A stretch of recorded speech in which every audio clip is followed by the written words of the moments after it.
Hey guys, Heidi Preep here. Today we are doing part 2 of a video that I released the first part of last week. It's called Attachment Styles and the Drama Triangle Part 1, Introduction to the Drama Triangle, something along those lines. And today we're going to be talking about what it looks like when each of the 3 insecurely attached types are stuck in the drama triangle. So that's anxious, avoidant, and fearful avoidant, which is a term that's interchangeable with anxious avoidant or disorganized attachment. It's not technically interchangeable, but in terms of pop culture words that you might hear floating around, it's like interchangeable enough that it works here.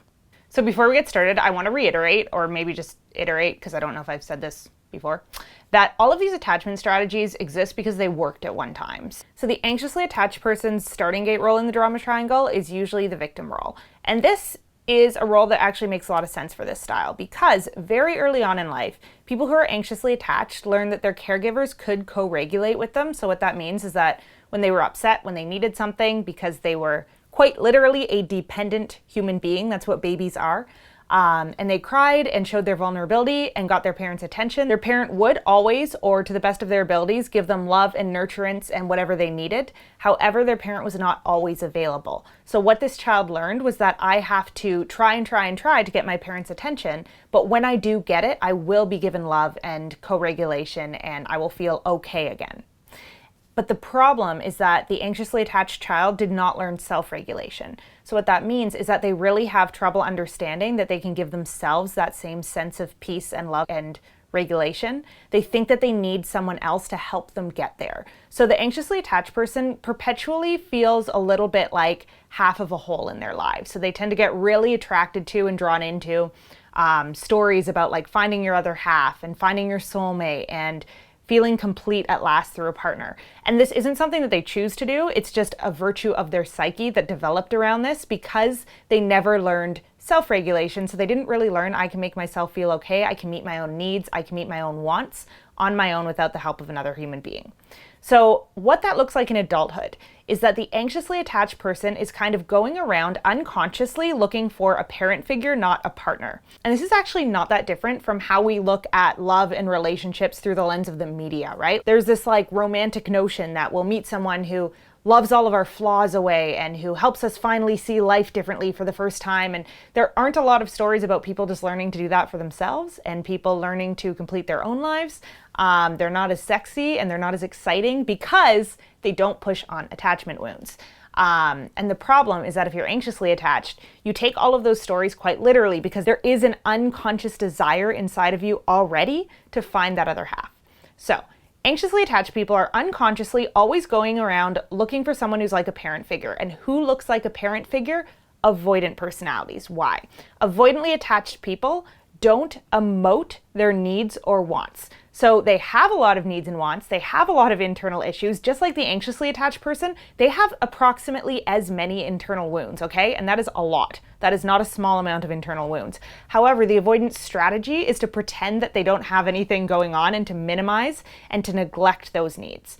So what this looks like is kind of a parent figure because the avoidant is constantly giving off this aura of everything's fine, nothing to see here, I have no problems or challenges, even much more so than the securely attached person who actually is working in real time through their challenges and problems and solving them. The avoidant, because they're suppressing them, looks on the surface like they have everything 100% together. And to the anxiously attached person, that looks like a parent figure. Because parents, when they have a small child, if they're doing it right, don't burden the small child with their problems. They act like things are okay. That's a normal part of parenthood. However, it's not a normal part of being a healthy adult in a relationship. But to the anxiously attached person, an avoidant person who does act like this, it sends off that alarm bell in their brain. Okay, here's the parent figure I've been looking for, right? So we get a lot of anxious people chasing avoidant types. Now, the problem is that the avoidant is not a real parent figure. They're not interested in endlessly responding to emotional needs. But the anxiously attached person unconsciously assumes now it's time to start my normal activation strategies when I want the attention of my partner the same way I used to get the attention of my parent by playing the victim and showing my vulnerabilities. And this isn't a conscious choice, okay? So the anxiously attached person is not going, I will take this victimized stance and I will make my situation 1,000 times more dramatic than it actually is. Sometimes they are. But more often than not, They just believe that if I press hard on the bruise of whatever hurts, my parent figure will come running to me. So when they go into conflict, they tend to take this position of, I'm so hurt, I'm so in need of help. They will overinflate and over-exaggerate the things in their life that they need help with, because they learned early on that was the way that you get the attention of the person who you're attached to. And the problem is that as an adult, that's more likely to push someone like the avoidant partner away, because the avoidant partner really fears their boundaries being crossed, and the anxiously attached person is unconsciously trying to cross their boundaries to get what they need from them, because they feel kind of like they will die without it. And again, all of this is operating deep under the surface. The main thing that the anxiously attached person will feel in conflict is just stress and wanting to be close and wanting to connect and wanting to feel like, okay, even if I have to give up something or I have to compromise my own boundaries, I just want to feel close to this person. And that's because unconsciously they believe that that person is going to meet all of their needs. So in conflict, the unconscious mantra that's always happening for the anxiously attached style is, I will only be happy once you meet my needs, which sounds exactly like the victim role in the drama triangle. Now, something that's really interesting is that in pop culture, I feel like the anxious attachment is kind of idealized a little bit. Like they're kind of looked at as, oh, these poor people who didn't get the proper love and now they need their other half. But when you read actual attachment literature, they talk a lot about the controlling nature and the controlling patterns of the anxious style. So the anxious style might not be controlling in the way that you stereotypically think of, let's say, an abuser in a relationship. They might be. They very well might be. But they're always trying to control the way that their partner feels about them. So they don't want to give their partner an autonomous experience of living where their partner gets to decide for themselves what they like and don't like and where their own boundaries are. The anxiously attached person really feels the need on a deep level to make sure that their partner is always feeling extremely connected to them, aligned with them, on the same page as them, because again, otherwise they won't be able to get that co-regulation and they don't know how to self-regulate. So if they don't get that co-regulation, they feel like they're going to die. So a lot of the behavior that they're engaging in really is quite controlling, and it's quite manipulative of their partner. And all of the insecure attachment styles have a form of manipulation that they rely on to get their needs met in relationship. This isn't exclusive to the anxious style, but this overt form of wanting to emotionally control the other person is fairly prevalent in the anxious style, even though you would be very hard-pressed to find an anxious person who will admit to that. Because again, it runs so deep that they don't necessarily notice that that's what they're doing. They think that this is a normal way to behave in partnerships usually. So when an anxiously attached person goes into conflict, they're overinflating their needs, overinflating what's going on, overinflating what their partner needs to fix for them. And the only way to get out of this is to switch into the role in the empowering dynamic that mirrors the victim role, which is the creator role. So when you're in creation mode, you look at not just which options are available to you interpersonally, but which options are available to you independently. So being a creator means looking at everything that you have the choice to engage with and figuring out what's healthiest for yourself. And when you're in creator mode, you inherently understand that you do not have control over other people, okay? You don't get to pick how your partner feels about you. You don't get to pick how your partner responds to you. You don't get to pick what kind of interaction you have with your partner. You can only control your side of things. And if it doesn't go well, you have other options. So being in creator mode as an anxiously attached person means you have to change your vantage point from how do I get my partner to meet my needs to how do I get my own needs met even if my partner can't or won't or just isn't interested in meeting them. So step one is often just figuring out what is my deep need here. So not the surface level need, which is I need my partner to behave a certain way, right? Take your partner out of the picture and ask yourself, what am I feeling? Let's say I'm feeling emotionally neglected. Okay. Go deeper than that. What does emotional neglect mean? Well, it means that I feel pretty bad about myself because I feel like I'm not getting love. Okay, well, what does that mean? It means that if I am not in some way validated, I will feel like I'm an inherently unlovable person. Okay, there's your real feeling, right? I am unlovable. So who's not giving you the love that you need? Oldest cliche in the book, but it's you. You will forever, as an anxiously attached person or any other style, feel like your heart is a bucket that has a hole in the bottom if you do not learn how to deeply love and care for yourself when you're alone. So if you 100% feel like you need your partner or other people to validate you and give you what you need in order to feel loved, you are always going to be stuck in the drama triangle, right? The drama triangle is when you're feeling like I will only be happy once you change, and that you can be your partner, it can be your parent, it can be your best friend, it can be society, it can be an entire range of things. But as long as you're feeling that way, that you need something outside of yourself to feel okay, you're in the drama triangle. So the anxiously attached person needs to learn on a really, really deep level, and this takes work. It really does. How to show up for themselves and build a relationship with themselves the way that they usually focus on building relationships with other people.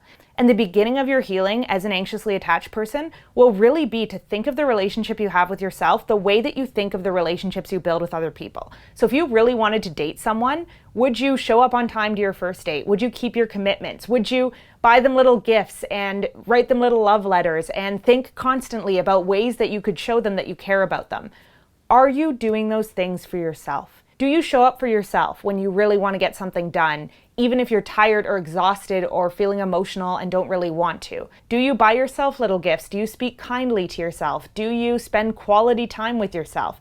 Are you deeply aware of your own needs and what you need to do in order to fulfill them the way that you're aware of other people's needs? And if the answer is no, you're probably stuck in the drama triangle. And you really need to take some time to cultivate that relationship with yourself, because it doesn't just happen overnight. If you have been neglecting yourself your entire life, you can't just say a couple of mantras and then expect your relationship with yourself to be healed. You have to do the hard work of getting to know yourself, getting to know your wants and needs, doing some trial and error around how to fulfill those wants and needs, understanding yourself on a deep emotional level. What motivates you? What are your passions? What are your goals? What are your dreams in life? Literally, date yourself the way you would date another person and put all of the care and attention into yourself that you would put into someone else. And just imagine what a world of difference that would make. Because if you have this strong, self-sufficient relationship with yourself, when you're in conflict with someone else, you can stay calm and you can stay regulated because you understand that their choices are their choices. And if they're not interested in meeting your needs or your wants, that's okay because you know how to do that for yourself. And if you need to, you can remove yourself from the situation and you can either be alone for a period of time or you can find a different partner who's more aligned with what you want. But there won't be this undying desperation to get the other person to see your point of view and to fix your needs for you. And what this means is unconsciously taking yourself out of the fantasy that you're going to meet your soulmate who's going to be able to anticipate every one of your needs, understand you in a way that no one else has ever understood you, and suddenly make you feel really excited to live your life again, okay? Partners don't do that. That's not the role of a partner. It just feels like it is because of your unconscious programming. And once you learn what a healthy partnership is, which is two people who can take care of their own needs the same way they would if they were single, but then they go to each other to share an experience of life and show support for each other as they move through challenges, then you can start having an actual healthy adult relationship. And this is hard, and it's something you're probably going to have to remind yourself of over and over and over again. I still do that for myself in partnerships when I feel a sense of need or desperation to get my needs seen and met. I ask myself, if I were single, what would I do about this need? I'd probably find a way to make myself feel better, maybe through taking a day for self-care and giving myself quality time, or I'd phone a friend and talk about it, or I would do some work to try to self-regulate. And if you're not able to do that, you're probably not ready to be in a relationship in the first place, because your partner meeting your needs should always be an option, not a necessity, okay? Your wants, they can meet. The point of a relationship is two people coming together and choosing to want each other and to want to make each other's lives better. If the relationship is based on a fundamental need for one another, you are going to be trapped in the drama triangle the entire way through, unless and until you start healing these wounds. And a really great resource that I actually recommend for people who are struggling with anxious attachment or to overcome anxious attachment is Codependence Anonymous. It's a 12-step program, so it's a branch off of AA. And I've historically been very skeptical about 12-step programs, but I have read the Coda Handbook, and I have to say it's an awesome resource for people who are struggling with anxious tendencies, whether that's the anxiously attached style or the fearful-avoidant style. And I'm going to mention this again when we talk about fearful avoidance, because the first step, the premise of the program that you have to accept is we are powerless over others. And if you can accept that premise on a deep level, as an anxiously attached spectrum type, so that's anxious or fearful avoidant, it will completely and totally and irrefutably change the way that you approach relationships. Every single time you go into an argument and you want to play the victim or you want to show the other person how much you're hurting, remind yourself, I am powerless over others. And if that were true, and you were truly powerless to manipulate in any way what someone else thinks or feels towards you, how would you behave? How would you take yourself out of that situation? How would you care for yourself? Because when you're thinking about it from that lens, all of a sudden more options become available to you. You realize if this person is going to behave this way and I'm powerless to change their behavior, their thoughts, or their emotions, maybe I need to reevaluate whether or not this is the right person for me to be dating, whether this is an emotionally safe situation for me to continuously put myself in, and what a better option for myself might be. And when you have that relationship with yourself and you have self-trust because you've built it, you no longer want to put yourself in situations where people are not taking your feelings or your desires seriously. It is not your partner's job to make sure that your relationship is an emotionally safe place. It is your job as an autonomous human being to make sure that you are refusing to put yourself in unsafe situations. And we'll talk about this in future videos, but there is a lot of reparenting work you might have to do, a lot of visualization you could do where you literally ask yourself, if I had a young child in this situation, would I subject them to this situation or would I get them out? And if you can start looking at yourself as someone who has a little kid inside of them that needs that safety and needs those emotional boundaries, you're going to be able to start treating the relationship differently. There's this quote by Sherry Argov. I don't know who that is. But it goes, truly powerful people don't explain why they want respect. They simply don't engage with people who don't give it to them. And that is the mantra of the secure style, right? You don't have secure people going and begging other people to respect them and to pay attention to them and to care about their needs. When they meet a person who doesn't want to do that, they just go, oh, that person's got something funny going on. They aren't very emotionally available, so I'm going to get out and find someone who is. Because they don't have that soulmate fantasy that someone's going to fix all their needs, right? And any of the insecurely attached styles can learn that mindset, is the beauty of this. So this isn't a death sentence. If you are anxiously attached, you can get better. And the first thing you have to do is accept that you are powerless over people, you are responsible for meeting your own needs, and that you are responsible for putting yourself in situations where you're able and capable of taking care of yourself. A lot of the time that means taking yourself out of situations where you're dysregulated. But that's all going to come through trial and error as you heal your style and as you start to learn where your healthy boundaries are.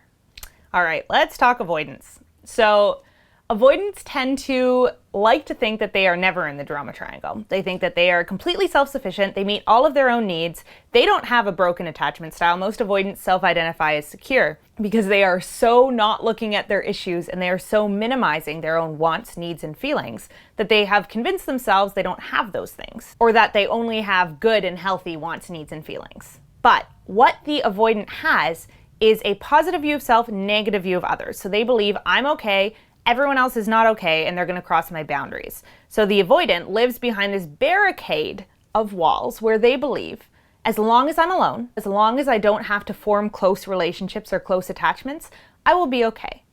And the way that they keep themselves behind this wall is by finding fault in absolutely everybody else all of the time. So they have what we can refer to as an outer critic. So instead of the inner critic that the anxious and fearful avoidant types have, where they're constantly finding fault with themselves, the avoidant person is always finding fault with others and using little flaws and perceived inadequacies in other people as an excuse to not get close, to not share their own needs, to not share their own emotions, and to make themselves continue to feel justified in not getting close to others. So the avoidant personality might think they're never in the drama triangle, but they're actually consistently in the persecutor role. They just do it quietly inside of their own minds. Let's say they're in an argument with their partner. They might say nothing. They might leave the room. They might refuse to have the interaction in the first place, but what's happening inside of their minds is they are minimizing their partner's experience, minimizing their own experience, and telling themselves, this is stupid, this doesn't matter, I'm not even going to engage with this is beneath me, I don't need this in my life. They're activating all of these avoidance strategies that keep them from taking other people's or their own emotions seriously. So they do tend to inherently believe in their relationship. This relationship will be good and healthy and healed once my partner changes. And that is probably 50% true.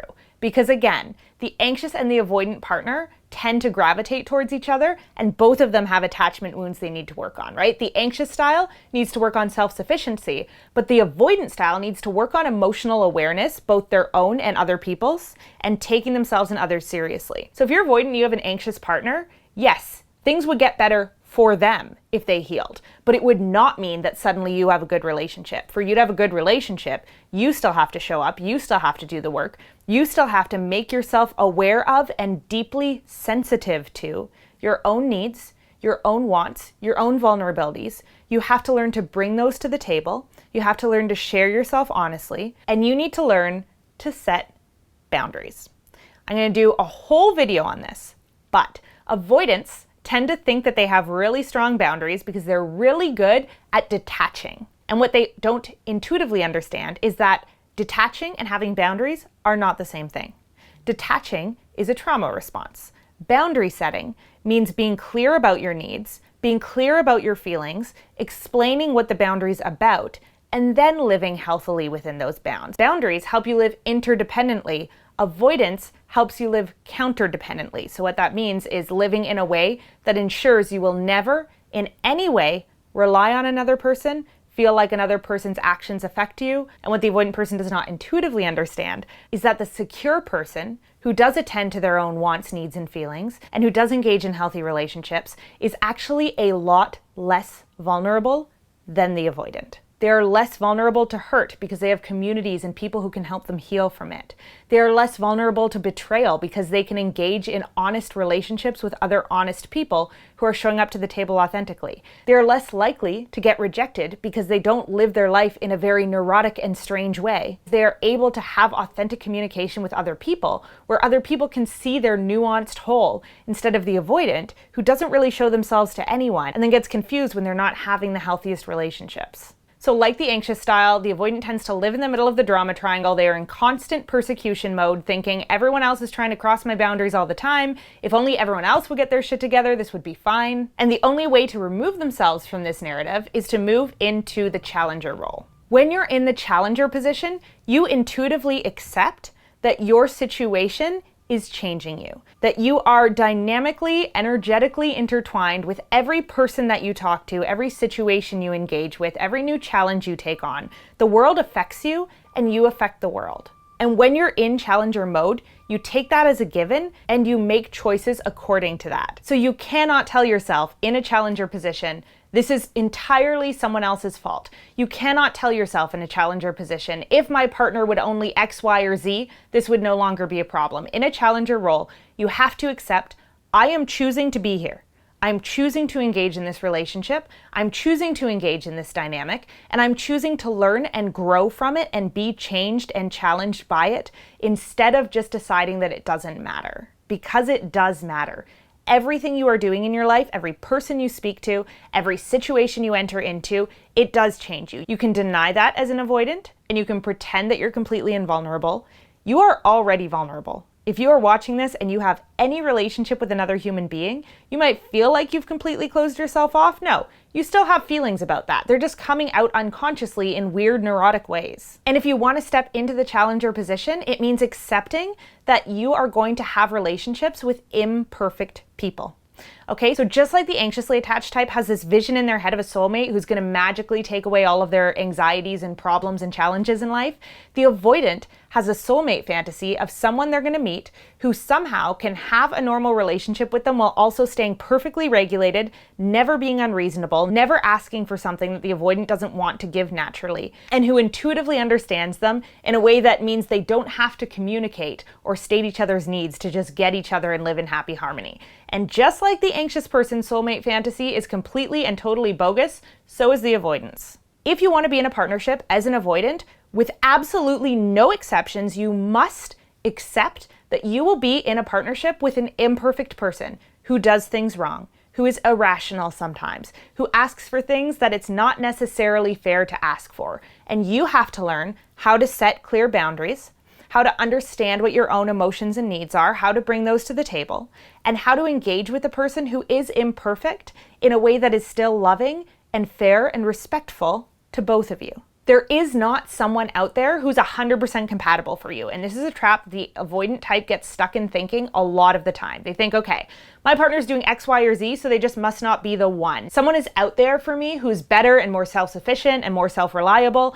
And you have to let go of the idea that that person is out there before you can build a healthy relationship with anybody. You will not find someone who's 100% compatible with you, but the people you're dating are probably like 20% compatible with you because you refuse to go for people who you're truly compatible with, and instead you just kind of sit back and let people come to you. And who comes to you? Anxiously attached people who cannot take care of their own needs. You could meet someone who's like 80% compatible with you, which is a crazy high compatibility score if you're not expecting perfection. But to meet that person, you have to start showing up as a human being who can be authentic and form real relationships with people, okay? So if you want to get out of this cycle of feeling like you're dating people who can't take care of themselves and need you, you have to start being someone who is able to take relationships seriously, and then you'll start meeting people who are self-sufficient and can take care of most of their own wants and needs, and who probably have a lot in common with you, because you'll start being attracted to and know how to form relationships with secure people. Unconsciously, avoidants are so afraid of rejection that they will almost never pursue the people they're actually interested in, unless they're very clear that they just want to hook up with that person and they don't take it too seriously. But when they meet someone who they actually want to be with, more often than not, avoidants will either refuse to go for that person, or they will be too afraid to go for that person, or they will try to pursue that person and have it not work out because they don't have the proper attaching strategies to make a relationship feel normal and non-neurotic. But if you learn to take yourself, your needs, and other people's needs seriously, you could have those healthy relationships. And that would be a complete and total game changer for the avoidant type once they've learned to step into that challenger role and accept that they are already vulnerable anytime they're in relationship. So you might as well choose a vulnerability that matters and that gets you somewhere you want to be. Okay. Fearful avoidant. The first thing to note about this style is that it's going to use a range of both strategies that we just talked about. So what that means is that sometimes a fearful avoidant is going to go into their activation or anxious strategies, and they're going to try some of that more controlling behavior to try to draw their partner in closer.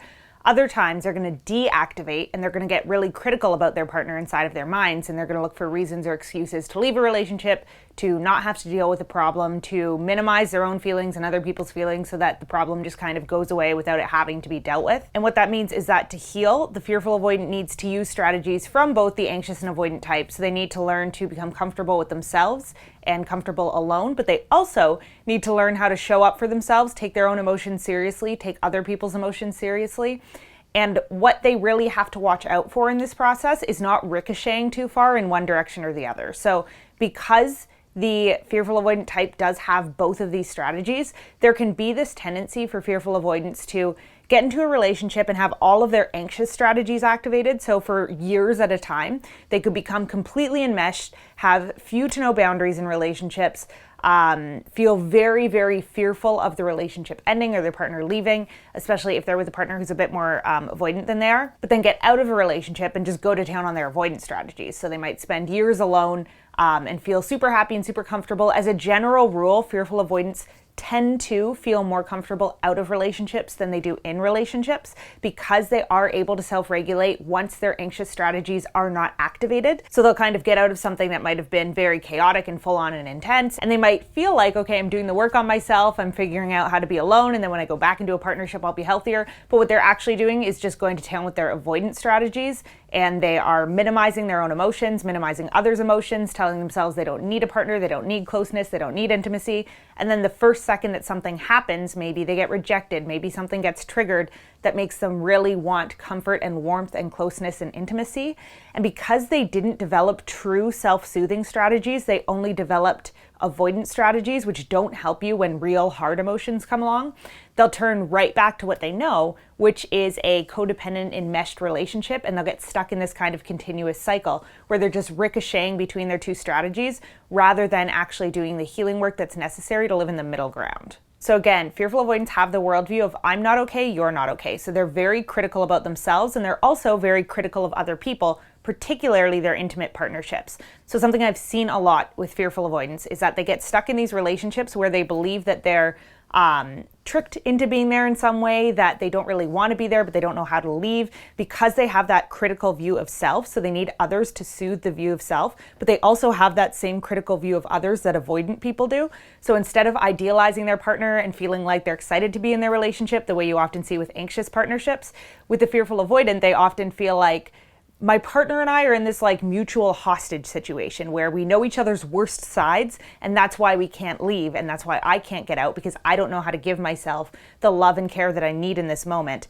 But I also have very, very critical views of other people. So my partner is someone I don't necessarily respect. I don't necessarily feel excited by. I don't necessarily feel like I want to spend my life with. And this is often true no matter which partnership they end up with, because that mutual sense of intimacy is what triggers their avoidance response. So as soon as they get the sense of intimacy from someone that they initially desire, their avoidance strategies kick in and they go into criticism mode. And then they will feel like they're in this relationship where they don't understand why they're staying, but they don't know how to leave. That's not always how it works, but as a general rule, that tends to be a pattern that comes up again and again with fearful avoidance. They get stuck in very dysfunctional relationships. And when you look at the history of the fearful avoidant, it makes a lot of sense because they often grew up in a very dysregulated home environment. So what that means is a family dynamic where people were not encouraged to have their own boundaries, to have their own sense of self. There was a lot of enmeshment. And any of the insecurely attached types, you'll often see this with.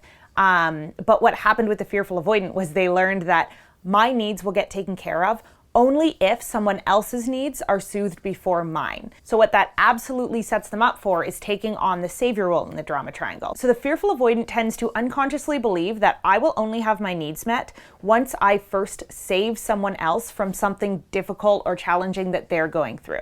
So the fearful avoidant thinks that love means being needed, and that's often why they end up in these relationships that they feel very resentful about. So they're not consciously walking around going, okay, who's the most messed up partner I can find? But they do have a very strong tendency to gravitate towards people who will need them in some way. So people who maybe have extreme emotional regulation problems, who have very bad attachment issues, who have substance abuse problems, or something else in their life that makes them kind of a victim to their own psychology. And the fearful avoidant will naturally seek these people out because they have a negative view of self, okay? So like the anxious attachment style, fearful avoidant feels like they're kind of inherently flawed or broken, and they could only be loved by someone who is just as inherently flawed and broken as they are. And remember, the savior role in the drama triangle is not true savioring. It is not true help. It's the creation of a codependent relationship where both people need each other to stay regulated and neither one is truly independent or truly thriving. So the fearful avoidant will often feel like, I'm going to help this person, but what they're actually doing is creating a dynamic where that person needs them to feel okay. And so the longer the relationship goes on, the worse both people's mental health and independence and coping abilities tend to become rather than the better. Now, the opposite of the savior role in the drama triangle is the coach position. So the coach intuitively believes, I am okay, other people are okay. And this is the absolute opposite of what the fearful avoidant naturally believes. The coach believes, I have the ability to self-regulate, set boundaries, and keep myself okay, and so do other people. So to step into the coach position as a fearful avoidant means letting go of this idea that your partner needs you and won't be okay without you. It means letting go of this idea that other people are messes and that you are a mess and that love is a mutual hostage situation. Relationships are not supposed to be about two people keeping each other's most horrific secrets. Relationships are supposed to be about two people who are whole individuals coming together and choosing to support each other without enmeshment, without needing each other, without feeling like one will absolutely never be okay if the other one leaves. And if you feel like that's true about your partner as a fearful avoidant, there is like a 99% chance it's true about you. You think you're the one who's not going to be okay if someone stops needing you.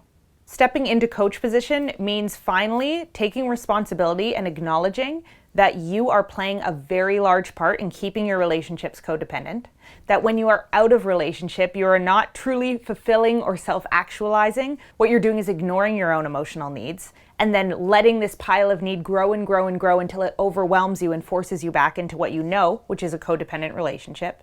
And if you can take responsibility for the way that you have been living in these extremes and creating this unbelievable chasm of need inside of you, you can start healing it. You have to be willing to look at other people as autonomous, independent, and capable of solving their own problems. And for you, that's scary. Because if other people are capable of solving their own problems, you kind of feel like, well, wait, what's my role? If I'm not needed, how am I going to get love?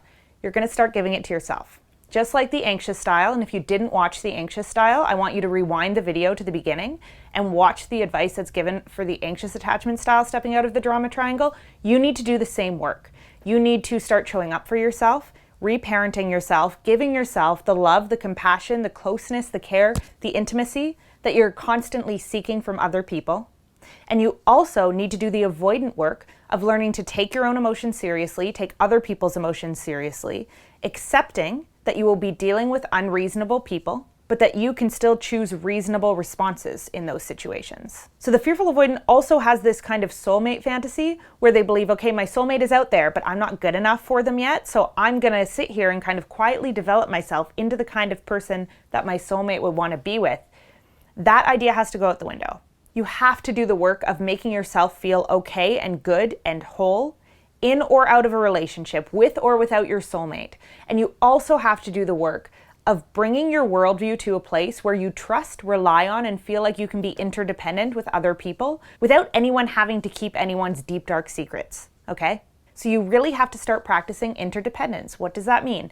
It means showing up in friendships more honestly, so that you don't feel like your intimate partners or your attachment figures are the only people who really know you or who you can really tell your true self to. It means starting to take terms like self-love and self-care seriously instead of laughing them off and pretending that you're above that kind of stuff. It means learning to trust that other people can take care of themselves.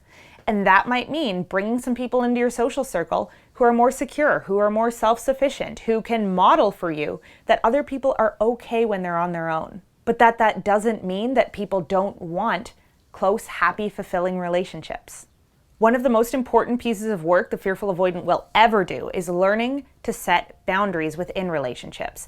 They have this tendency to minimize their own needs, like the avoidant, so intensely that they don't even know what they want or need out of a relationship. They feel extreme guilt around the fact that they have needs. And then when they get into a relationship, there's this deep form of enmeshment that happens because all of their boundaries go out the window. In order for you to be healthy in a relationship as a fearful avoidant, you have to learn, when I'm feeling something in a relationship, it's okay for me to bring it up, address it, and set a boundary. Until you can do that, you're probably not ready to be in a serious or healthy relationship. Or if you are, that's something that you're gonna really, really need to put some work into. And in order to set a boundary, you have to operate under the belief that the other person will be okay if you set a boundary, that they will find a way to figure out what they need to do on their own, and that they will be an autonomous human being, and that will actually be better for them in the long run than you enabling them. So Codependence Anonymous is another awesome resource for the fearful avoidant. Just like the anxious style, you have to start operating under the assumption that you're powerless over other people. All you can focus on is your own growth, your own development, and your own relationship with yourself, which will naturally radiate outward into more positive and more growing relationships with the people around you. So stepping into that coach position means accepting that you have endless possibilities and the people around you also have endless possibilities. And you can choose to co-create an incredible environment with people, but it has to be both of you showing up to the table as your whole selves. And if you don't yet feel like a whole person, that's just a sign that it's time for you to take some time, focus on yourself, learn to set boundaries with yourself so that you can do it with other people once you enter back into relationship. Now again, with all of these and everything we just talked about, this is step one, okay? Attachment healing is such a long road. It took you decades to form these patterns of thought, right? So you don't change them overnight. You don't change them in 6 months. You change them by doing hard, intensive, daily work on your own mindset that goes on for the rest of your life. But it's so possible to make really big changes along the way if you're just showing up honestly for yourself and you're able to catch yourself every time you're in the drama triangle and go, I'm in the drama triangle right now. I can choose a different response. It starts there. And we'll talk a lot more about what comes next soon, but that's the beginning. It's just being aware, watching yourself move through your life and notice, when am I feeling like the answer to my problem lies outside of myself? And that is always the place you need to start. And of course, want to remind you that if you are an ENFP or an INFP personality type, I run soul bootcamp programs on my website, www.heidipriebe.com. You can go there and check those out. And I will see you next time for more videos on attachment style, personality type, or whatever else you guys want to talk about here. All right. Love you all. Stay regulated.